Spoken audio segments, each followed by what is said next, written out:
देखो बेटा, एक कुर्सी है ना, एक कुर्सी का अंकित मूल्य प्रिंटेड प्राइस इज 1000 रुपीज।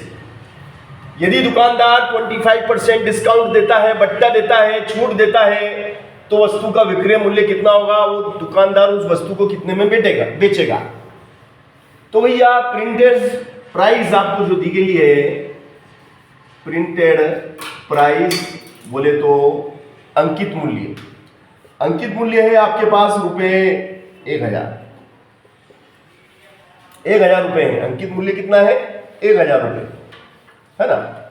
अब डिस्काउंट या बट्टा, बट्टा कितना दिया गया है? बट्टा 25%। 25% का दुकानदार बट्टा देता है। बट्टे का मतलब होता है डिस्काउंट। बट्टे को अंग्रेजी में क्या कहते हैं? डिस्काउंट कहते हैं, है ना, डिस्काउंट, ठीक है ना। कितने? 100 रुपए का अगर सामान है तो उस पर 25 रुपए वो कम करता है। 100 रुपए के सामान पे 25 रुपए कम करता है। 200 रुपए के सामान पे 50 रुपए, और 1000 रुपए के सामान पे कितने रुपए कम हो जाएंगे? 1000 रुपए का सामान खरीदेंगे तो कितने रुपए कम होंगे? 100 पे 25 तो 1000 पे 250, 250 रुपीज, 250 रुपए कम हो जाएंगे, और वह 250 रुपए डिस्काउंट देके हमें वस्तु बेच देगा। तो हमें विक्रय मूल्य ज्ञात करना है। तो लिखिएगा यहाँ पे कि विक्रय मूल्य बराबर अंकित मूल्य माइनस अंकित मूल्य का 25%, अंकित मूल्य का 25% डिस्काउंट। तो भैया आपका विक्रय मूल्य होगा, अंकित मूल्य कितना? 1000 रुपीज, और 1000 रुपीज का की जगह गुणा 25, का की जगह गुणा, और 25% हटेगा तो प्रतिशत हटता है तो 100 आता है, 2 जीरो से 2 जीरो की।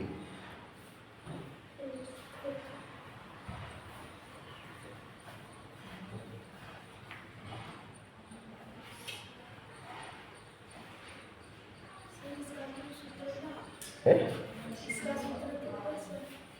यही सूत्र है। बट्टा निकाल के इसमें से घटा देंगे तो 1000 का 25% तो 250, 1000 का तो 2 जीरो काटेंगे ना, 2 जीरो से 2 जीरो कटेंगे ना, है ना। चलो, तो भैया यहां तक सबको बात समझ में आ गई ना? ऐसा कोई जिसको नहीं आई बात समझ में बता दे कि सर मुझे नहीं समझ में आई।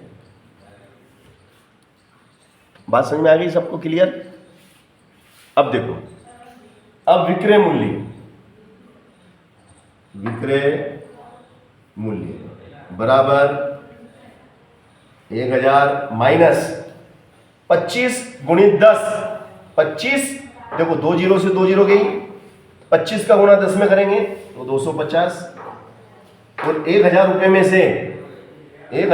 से 250 रुपये कम कर दो। पहले तो 200 कम करो, 1000 में से 200 गए तो 800, 1000 में से 200 घटाओ 800, 800 में से 50 और घटाओ तो 750 रुपये का वह सामान होगा।